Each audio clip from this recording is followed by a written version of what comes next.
గారి లాంటి నాయకుడిని బీజేపీ పార్టీ తెలంగాణ బాధ్యతలు అప్పచెప్పాలి అనేటువంటి ఒక దానిలో ఉన్నారు సగటు బీజేపీ అభిమానులు.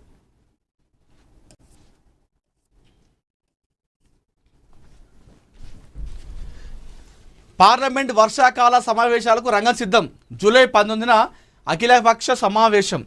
పార్లమెంట్ వర్షాకాల సమావేశాలకు కేంద్ర ప్రభుత్వం ఏర్పాటు పూర్తి చేసింది. సమావేశాల ప్రారంభానికి ఒక రోజు ముందు అయిన జూలై 19న ఉదయం 11 గంటలకు అఖిలపక్ష సమావేశాన్ని నిర్వహించినట్లు కేంద్ర పార్లమెంటరీ వ్యవహారాల మంత్రి కిరణ్ రిజిజు ప్రకటించారు. ఈ సమావేశంలో ప్రభుత్వం తన శాసనసభ ఎజెండాను రాజకీయ పార్టీలకు వివరించనుండగా ప్రతిపక్షాలు సభలో లేవనెత్తబోయే ప్రధాన అంశాలను ప్రస్తావించే అవకాశం ఉంది. రాష్ట్రపతి ద్రౌపది ముర్ము ఆమోదంతో పార్లమెంట్ వర్షాకాల సమావేశాలు జూలై 20 నుండి ఆగస్టు 13 వరకు కొనసాగనున్నాయి. దేశ ప్రయోజనాలకు సంబంధించినటువంటి కీలక బిల్లులు, విధాన నిర్ణయాలు, ప్రజా సమస్యలపై సుదీర్ఘ చర్చలు ఈ సమావేశాలు జరిగే అవకాశం ఉందని కేంద్ర ప్రభుత్వం తెలిపింది. ఈసారి సమావేశాలు రాజకీయంగా అత్యంత ఉత్కంఠభరితంగా మారున్నాయని విశ్లేషకులు చెప్తా ఉన్నారు. సో ఇప్పుడు జూలై 20 నుండి ఆగస్టు 13 వరకు పార్లమెంట్ సమావేశాలు జరగబోతున్నాయట. ఈ సమావేశాలు ఏవైతే ఉన్నాయో అత్యంత ఉత్కంఠభరితంగా కొనసాగబోతున్నాయట రాజకీయ విశ్లేషకులు చెప్తా ఉన్నారు. ఏదైతే అక్కడ అధికార పార్టీ ఏమో తాము చేసినటువంటి అభివృద్ధి కార్యక్రమాలు ఏముండే అవి చెప్పుకుంటే ప్రతిపక్షాలు మాత్రం సో వాళ్ళు ఏవైతే హామీలు ఇచ్చారో అవి ఏవైతే చేయకుండా విస్మరించారో వాటిపైన గొంతెత్తేటువంటి అవకాశం ఉంది. ఇలాంటి నేపథ్యంలో అధికార పార్టీ ఇటు ప్రతిపక్షాల పార్టీ ఇండియా కూటమి మధ్య ఈ సభ పార్లమెంట్ సమావేశం అంతా కూడా అత్యంత ఉత్కంఠభరితంగా సాగేటువంటి అవకాశం కనిపిస్తున్నట్టుగైతే చాలామంది రాజకీయ విశ్లేషకులు అయితే చెప్తా ఉన్నారు. సో రాష్ట్రపతి ద్రౌపది ముర్ము ఆమోదంతో ఈ వర్షాకాల సమావేశం అయితే జరగబోతున్నాయి. ఈ కీలక బిల్లులు, అదేవిధంగా బిల్లులకు సంబంధించి దాని నిర్ణయాలు, ప్రజా సమస్యలపై సుదీర్ఘ చర్చలు ఈ సమావేశాల్లో మనం చూసేటువంటి అవకాశం అయితే కనిపిస్తూ ఉంది. కానామేట్లో 100 కోట్ల భూదందా, గాడి తప్పిన మున్సిపల్ శాఖ. సో ఈ కానామేట్లో జరిగేటువంటి ఏదైతే ఇది ఉందో ఈ భూదంద పైన మహాపత్రిక, ఏఎన్ఎన్ తెలుగు రెండు కూడా సంయుక్తంగా పోరాటం చేస్తూ ఉన్నాయి. ప్రతిరోజు కూడా ఈ కానామేట్లో జరిగేటువంటి ఈ అక్రమ నిర్మాణం ఏది ఉందో ప్రతిరోజు కూడా దీనిపైన మనం ఒక కవరేజ్ ఇస్తున్నాం. దీనికి ఒక శుభం కార్డు, ఒక ముగింపు పడేంత వరకు కూడా మహాపత్రిక, ఏఎన్ఎన్ తెలుగు యొక్క పోరాటం ఉద్యమం ఆగదు. ఎందుకంటే అదంతా కూడా ప్రభుత్వ సొమ్ము ప్రభుత్వానికే దక్కాలి, ప్రభుత్వానికే ఉండాలి. అక్రమంగా ఎవరు చెరబట్టినా అక్కడ మహాపత్రిక, ఏఎన్ఎన్ తెలుగు రెండు కూడా ఉద్యమిస్తాయి, పోరాటం చేస్తాయి. అందులో భాగమే ఈ కానామేట్లో జరుగుతున్నటువంటి ఈ అక్రమ నిర్మాణం పైన ప్రతిరోజు కూడా మహాపత్రిక ప్రతిరోజు కూడా కవరేజ్ చేస్తూ ఉంది, ప్రచురిస్తూ ఉంది వార్త. అవినీతి అక్రమాల తాండవం, 100 కోట్ల భూమి కబ్జా, బాధ్యులెవరు మరి?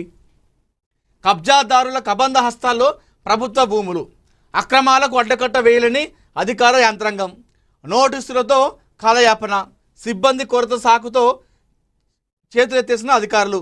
కానామేట్ భూదందాపై హైడ్రా కూడా ఎప్పుడు? కబ్జాదారులపై క్రిమినల్ కేసులు ఎప్పుడు? కానామేట్పై రెవెన్యూ మంత్రి దృష్టి సారిస్తారా? కలెక్టర్ జోక్యం చేసుకోవాల్సిందే. మరి ఈ అధికార యంత్రాంగం ఏం చేస్తూ ఉంది? నోటీసులు ఇస్తే సరిపోదు కదా. నోటీసులు ఇస్తే భయపడే వాళ్ళకు నోటీసులు ఇస్తే ఇవ్వచ్చు. వీళ్ళకు భయం, ఈ దందాయిస్టులకు భయం అనేది ఉంటుందా? వాళ్ళకు నోటీసులు ఇస్తే వాళ్ళు భయపడతారా? మీరు నోటీసులు ఇచ్చినట్టు ఇచ్చిర్రు, వాళ్ళు ఏం చేసారు? గ్రీన్ మ్యాట్ కట్టుకున్నారు, వెనకాల చేసే పనులు చేస్తారు. నోటీసులు ఇచ్చినప్పుడు ఆ నిర్మాణ పనులు ఆపాలే, మరి ఆపుతున్నారా? మరి ఇంత యథేచ్ఛగా కానామేట్లు జరుగుతూ ఉంటే అధికారులు ఏం చేస్తూ ఉన్నారు? నాయకులు ఏం చేస్తూ ఉన్నారు? ఇన్నిసార్లు టీవీలలో, పేపర్లో ఇన్నిసార్లు బహిరంగ వస్తుంది. అక్కడ స్థానికులు ఆరోపిస్తున్నారు, ప్రజావాణిలో వెళ్ళి కంప్లైంట్ కూడా చేస్తూ ఉన్నారంట. మరి ఎందుకు అధికారులు పట్టించుకోవడం లేదు? దీని వెనక మరి ఎవరైనా బడా నేత నాయకుడు ఉన్నారా? అంతే కదా, వెనకాల ఒకరు బడా నేత ఒక బిగ్ షాట్ ఉంటేనే కదా ఈ విధంగా చర్యలు తీసుకోకుండా ఉండేది. గాడి తప్పిన మున్సిపల్ శాఖ అని చెప్పేసి మనం ఇక్కడ చూస్తూ ఉన్నాం.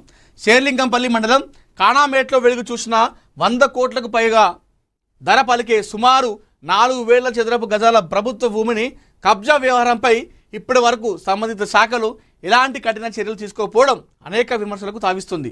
ప్రభుత్వ నిషిద్ధ ఆస్తుల జాబితాలో ఉన్న భూమిలో అనుమతులు లేకుండా కొనసాగుతున్న భారీ నిర్మాణాలపై గతంలో ఫిర్యాదులు, వార్తా కథనాలు వెలువడిన పరిస్థితుల్లో ఎలాంటి మార్పు కనిపించడం లేదని స్థానికులు ఆవేదన వ్యక్తం చేస్తున్నారు.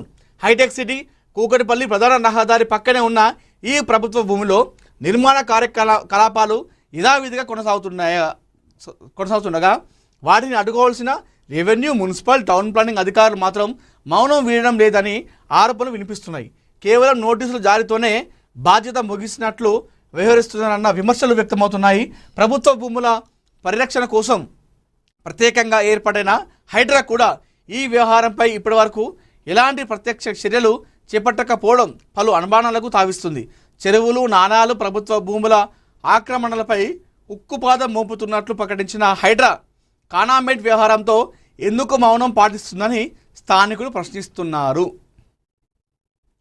మరి కానామేట్పై రెవెన్యూ మంత్రి ఇప్పటికైనా దృష్టి సారిస్తారా, లేదంటే ఒత్తిడికి ఆగిపోతారా? మరి కలెక్టర్ జోక్యం చేసుకోవాల్సిందని చెప్పేసి అక్కడ స్థానికులు చెప్తా ఉన్నారు. ఎట్లాగూ రెవెన్యూ, మున్సిపల్, టౌన్ ప్లానింగ్ అధికారులు అటు దిక్కే చూస్తలేరట, అక్కడ చర్యలు తీసుకుంటలేరట. మరి ఇప్పుడు ఈ 100 కోట్ల నా విలువ గల ధరపలికి ప్రభుత్వ భూమి మరి కథ ఏంది, ఈ సంగతి ఏంది? ఈ భూమికి, ఈ ప్రభుత్వ భూమికి మోక్షం ఎప్పుడు లభిస్తుంది? మోక్షం ఎప్పుడు లభిస్తుంది? కుంటలు, నాలాలు, చెరువులు ఎక్కడ పడితే అక్కడ ఇల్లు కడితే అక్కడ బుల్డోజర్ వస్తుంది, అక్కడ హైడ్రా ఉంటుందని చెప్పేసి చెప్పినటువంటి అధికారులు మరి ఏమైపోయారు? ఒక మంచి ఏరియాలో అంత పెద్దగా కడుతున్నప్పుడు అక్రమంగా అది కనిపించట్లేదు ఏ అధికారికి? హైడ్రా అధికారి కూడా కనిపించలేదా? ఎంతోమంది హైదరాబాద్లో అక్కడక్కడ గుడిసెలు వేసుకున్న వాళ్ళు చిన్న చిన్న గుడిసెలు వేసుకొని ఉంటుండే అదే ప్రభుత్వ భూమి అని చెప్పేసి వాళ్ళు ఇల్లు కూలగొట్టారు కదా. నిర్దాక్షిణ్యంగా ఈ అధికారులే వాళ్ళని రోడ్డు పాలు చేశారు కదా. మరి అలాంటి అధికారులకు ఈ 100 కోట్ల భూమి కబ్జా చేస్తే ఎందుకు అనిపిస్తలేదు? దీని వెనకాల ఏముంది? ఈ 100 కోట్ల భూమి, ఈ దందా వెనకాల ఉన్నటువంటి ఆ బ్యాక్గ్రౌండ్ ఉన్నటువంటి ఆ బడా నేత ఎవరు ఉన్నారా? మరి బడా నేత ఉంటేనే ఈ విధంగా చేస్తూ ఉన్నారా? లేదంటే ఈ భూదందా చేసే వాళ్ళే ఎక్కడికక్కడ ముడుపులు సమర్పిస్తున్నారా? నోళ్ళు ముగిస్తున్నారా ఏం మాట్లాడకుండా? లేకపోతే అధికారులు వీళ్ళు ఏమన్నా భయభ్రాంతులకు గురి చేసిర్రా? ఏం జరుగుతూ ఉంది మరి ఈ కానామేట్లో ఈ భూమి దగ్గర? 100 కోట్ల భూమి వందలాది వేలాది మంది చూస్తూ ఉంటే యథావిధిగా యథేచ్ఛగా వాళ్ళు నిర్మాణ పనులు సాగిస్తున్నారు. నోటీసులు ఇచ్చినా కూడా బేఖారత్ చేసి వాళ్ళు ఆ విధంగా నిర్మాణ పనులు చేస్తూ ఉన్నారే ఎందుకు?